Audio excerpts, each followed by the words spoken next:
శ్రీకాకుళం జిల్లాలో వాయుగుండం తీవ్రత కారణంగా నరసన్నపేటలో గొట్టిపెల్లి, శ్రీదేవి నగర్, మారుతి నగర్ తదితర ప్రాంతాల్లో నీటిలో జలదిగ్బంధమయ్యాయి.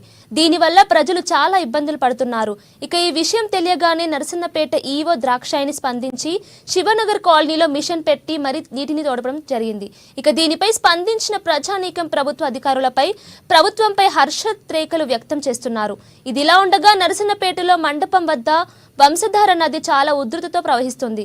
ఇక దీనిపై కూడా అధికారులు ఎప్పటికప్పుడు అప్రమత్తమై దిగువ ప్రాంతాల ప్రజలకు అధికారులు తగు సూచనలు చేస్తున్నారు.